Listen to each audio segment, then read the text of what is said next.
전 세계 테니스 선수들의 숨겨진 이야기를 알아보는 코너입니다. 테니스 인물백과. 오늘은 얼마 전 감동적인 은퇴 경기를 치른 오스트리아의 테니스 왕자 도미닉 팀에 대해 알아보려고 합니다. 두 분은 도미닉 팀에 대해 어떤 생각을 갖고 계신가요? 도미닉 팀. 저는 항상 이 선수를 보면 그런 생각이 들어요.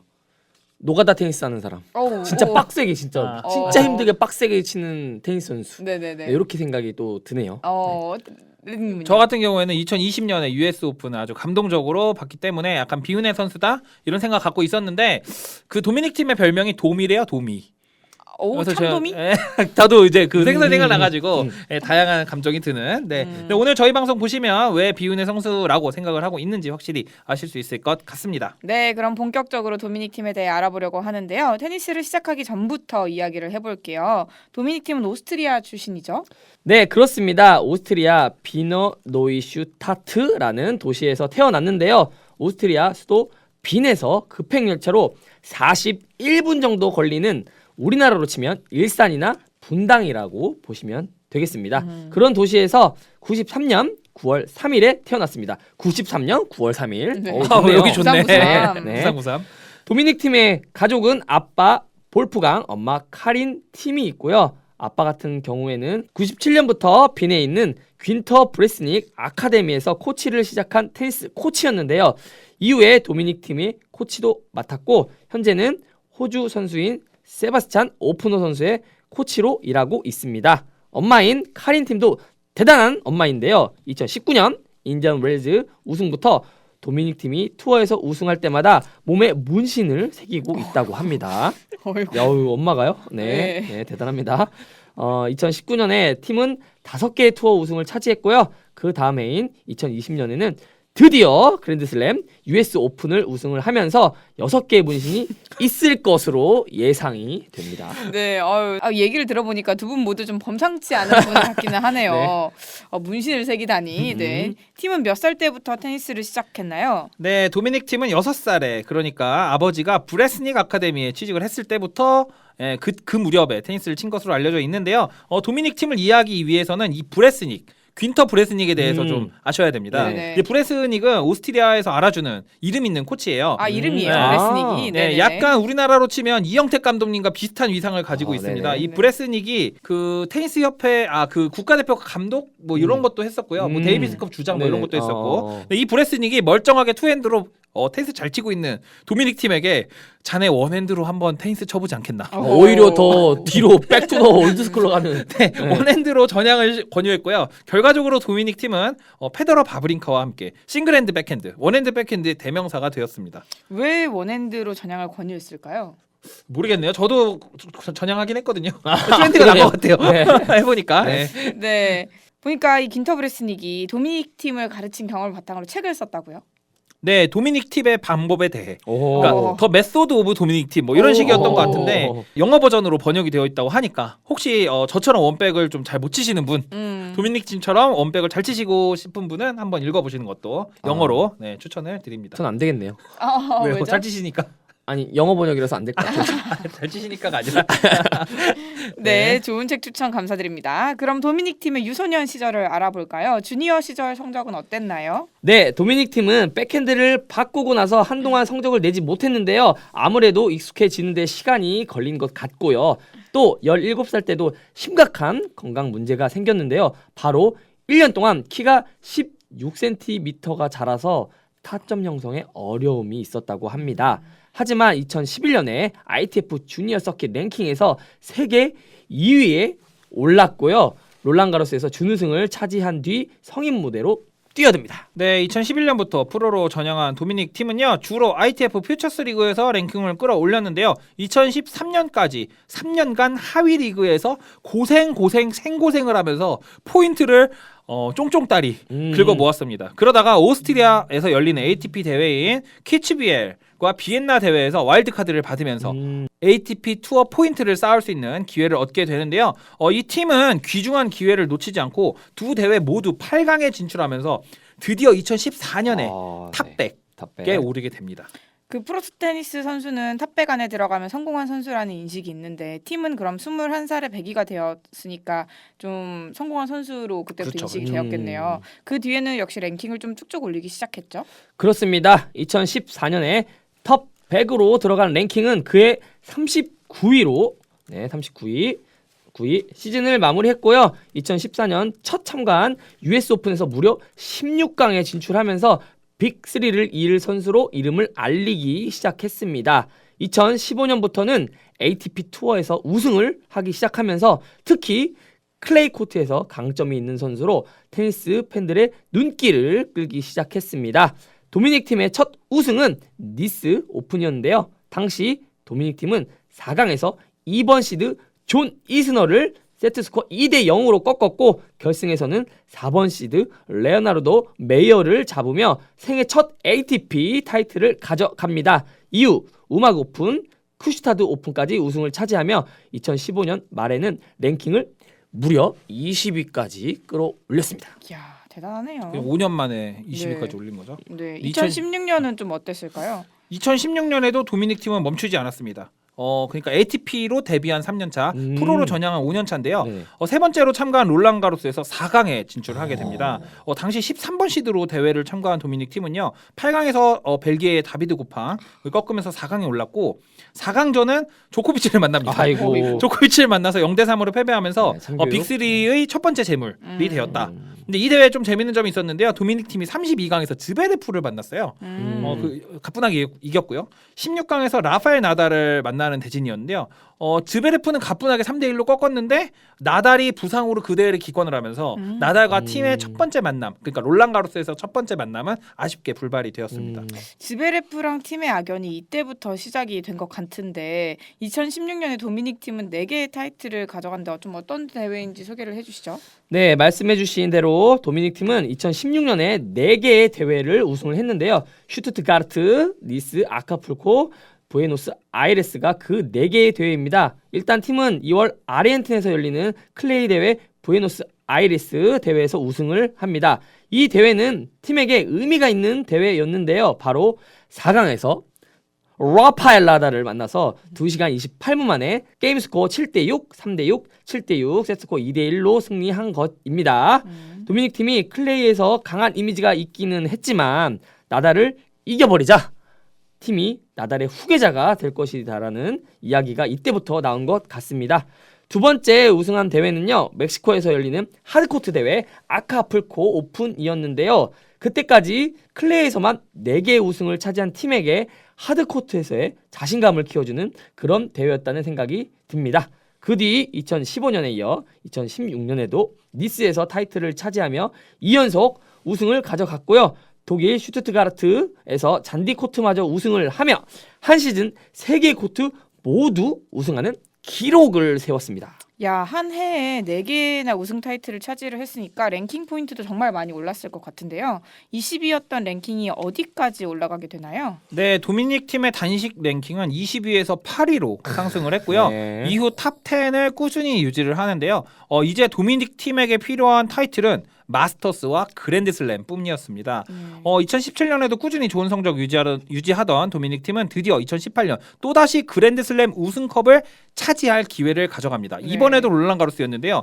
7번 시드로 대회를 참가한 도미닉 팀은 8강에서 또 한 번 즈베레프를 3대 0으로 돌려세우며 집에 보냈고 4강에 진출을 했습니다. 당시 4강 대진은 조코비치를 8강에서 4세트 혈투 끝에 잡고 올라간 마르코 체치나토였는데요. 2세트 타이브레이크 12대 10을 잡고 결승에 팀이 진출을 하게 됩니다. 결승전 상대는 최종 보스 흑신 나달이었는데요. 네. 나달에게 0대 3으로 역시. 패배하며 두 번째 그랜드슬램 준우승, 롤랑 가로스 준우승을 차지하게 됩니다. 아, 이건 지베레프랑 팀의 악연이 아니라 그냥 나달과 팀의 악연이 아닌가 이 정도면? 네, 네. 롤랑 거로스는 안 되죠. 네, 네, 안- 그 전에 대회는 뭐 놔줄 수 있지만 이제 롤랑 거로스 그랜드슬램은 나달한테는 안 된다. 네. 그럼 팀은 롤랑 가로스 안에서만 보면 2016년에는 4강, 17년도에서 4강, 18년에서 결승에서 패배를 했던 거죠.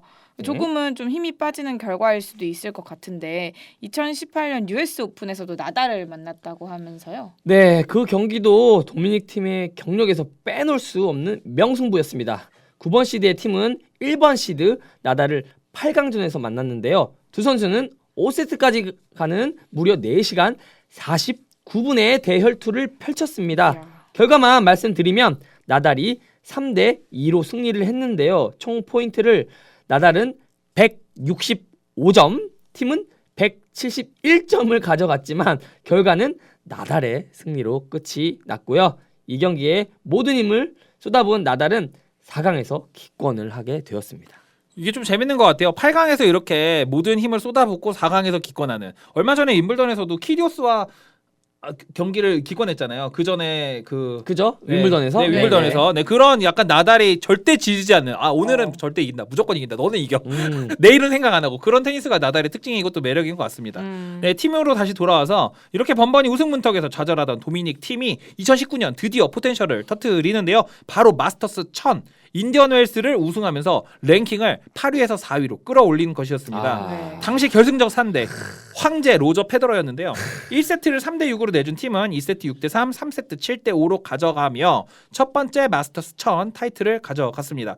자신감을 되찾은 도미닉 팀은요. 바르셀로나, 키츠비엘, 베이징, 비엔나 오픈을 차례로 우승을 했고 그렇게 전성기가 시작되기 시작했습니다. 네, 지금까지 도미닉 팀은 빅3만 만나면 거의 패배하는 모습을 보여줬잖아요. 페더러를 이기면서 빅3와도 좀 해볼 만하다는 생각을 가졌을 것 같네요. 네, 당시 분위기를 보면 어쨌든 빅3가 나이가 꽤 있는 상대였기 때문에 차세대 황제는 도미닉 팀이 될 것이라는 의견이 지배적이었는데요. 실제로 그때까지 넥스트 제네레이션 중에 가장 좋은 성적을 거두기도 했습니다. 그 시작이 2020년 호주 오픈이었죠. 2019년 아쉽게 US 오픈에서 패배한 도미닉 팀은 절치부심 준비를 해서 호주 오픈을 시작을 했는데요. 당시 8강에서 또 라파엘 나달을 만나 US 오픈의 패배를 설욕했는데요.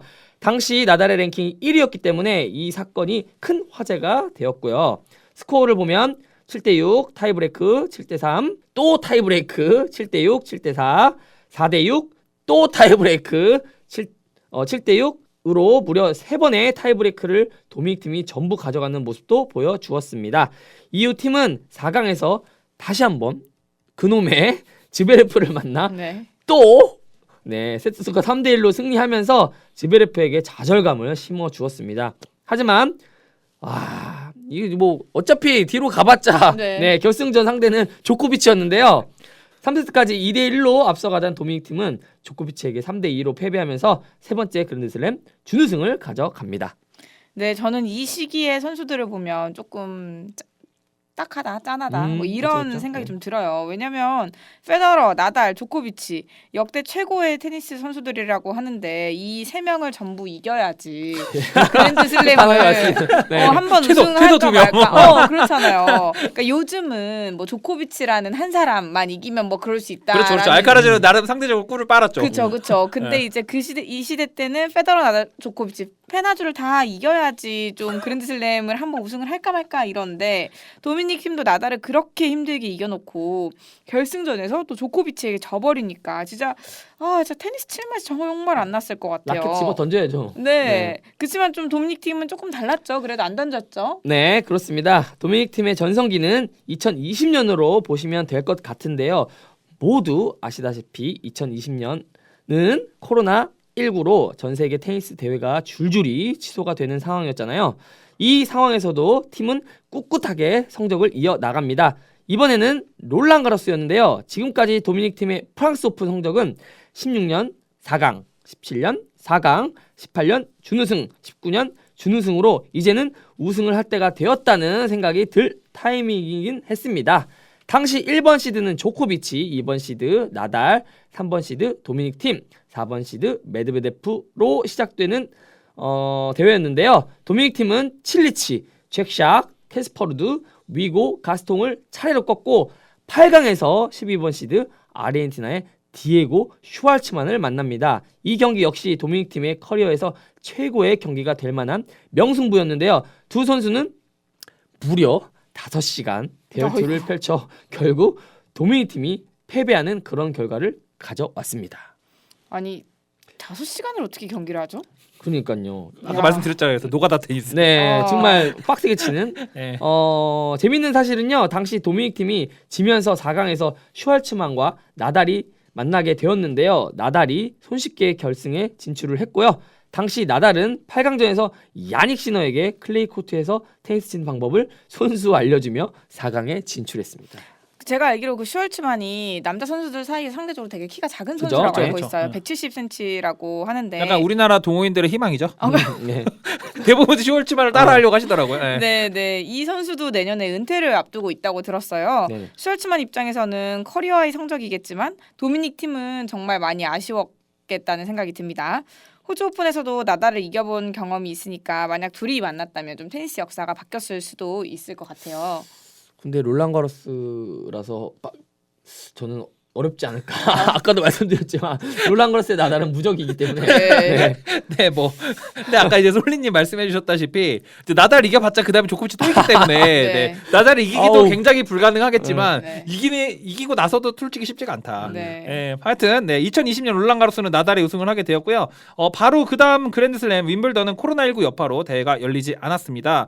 그래서 도미닉 팀은 US 오픈으로 직행을 하게 되는데 당시 US 오픈은 코로나19 확산을 막기 위해 무관중으로 대회를 열었는데요. 이는 테니스 역사상 최초의 일이라고 합니다. 이 대회에는 또 하나의 이벤트가 있었죠. 바로 16강전에 조코비치가 그쵸? 공으로 네. 선심에 목을 맞춰 네. 실격패한 것이었는데요. 당시 조코비치는 하드코트에서 최고의 성적을 자랑하고 있었는데 갑자기 우승 후보가 탈락을 하자 남은 선수들의 의욕이 넘치기 네, 최종 시작합니다. 보스가 사라졌으니. 네. 그런 상황에서 도미닉 팀은 8강에서 알렉스 드미노를 3대 0으로 완파, 4강에서 메드베데프를 3대 0으로 완파, 결승에 진출하게 되었는데요. 결승 상대 그랜드슬램에서 여러 번 좌절감을 안겨준 즈베레프였습니다. 또 나오죠? 네. 당시까지 두 사람은 9번의 맞대결에서 7승 2패. 도미닉 팀의 압도적이죠. 절대적인 네. 우세였는데요. 특히 그랜드슬램 3번의 맞대결에서는 도미닉 팀이 전부 승리를 네. 가져갔었습니다. 네. 하지만 2020 US 오픈 결승전은 의외로 분위기가 흘러갔는데요. 경기 초반 도미닉 팀이 정말 많이 긴장한 것으로 보였고 즈베레프는 편안하게 두 개의 세트를 가져가면서 0대 2로 도미닉 팀이 수세에 몰리기로 시작을 했습니다. 하지만 3, 4세트 도미닉 팀이 가져가면서 5세트로 돌입을 했고 두 선수는 6대6 타이브레이크로 우승자를 가리는 상황이 되었습니다. 모두가 아시는 것처럼 도미닉 팀의 감동적인 첫 그랜드슬램 우승이 달성이 되었습니다. 도미닉 팀은 4번의 그랜드슬램 결승을 치렀는데요. 드디어 우승을 차지하면서 차세대 황제의 자리를 거의 잡는 듯 했습니다만 그 뒤에 반전이 있었죠? 네.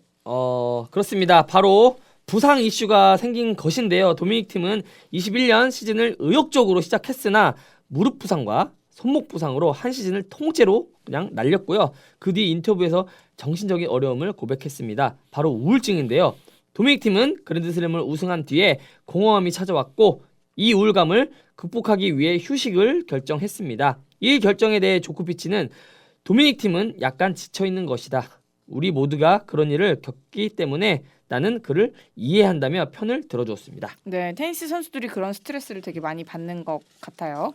보통은 경기에서 패배하면 우울해질 것 같은데 도미닉 팀은 좀 그토록 바라던 그랜드슬램을 우승을 하고 나니까 좀 우울증이 찾아왔다는 게 조금 새롭습니다. 그러니까 우리는 보통 지면 우울하잖아요. 그죠. 근데 이제 그랜드슬램 우승을 했는데 우울증에 걸리다니. 근데 이제 인터뷰를 제가 면밀히 살펴보니까 테니스 선수들은 자신들의 삶을 버블 라이프라고 표현을 하더라고요. 네. 굳이 번역하면은 쳇바퀴 도는 삶 뭐 이렇게 할 수가 있을 것 같은데 호텔, 경기장, 공항. 호텔, 경기장, 공항을 1년 내내 반복하는 그런 삶을 버블 라이프라고 표현을 합니다. 거기다가 이 선수들이 그렇게 너무 힘들잖아요. 그렇게 하니까. 그러니까 네. 쫑쫑따리 좀 놀러 다녀요. 막 어디 뭐 맛집도 돌아다니고 뭐 이렇게 대회 끝나면 가는데 2020년, 21년 코로나19 집합 금지. 진짜로 리얼로 방에만 있었다고 합니다. 예. 정말 이런 상황에서 도미닉 팀이 좀 굉장히 우울한 상황이었던 것 같아요. 개인적으로 참 아쉬운 게 이후 2020년 US 오픈 우승 이후 도미닉 팀은 ATP 타이틀을 추가하지 못하며 올해까지 선수 생활을 이어오다가 얼마 전 은퇴를 하게 된 것입니다.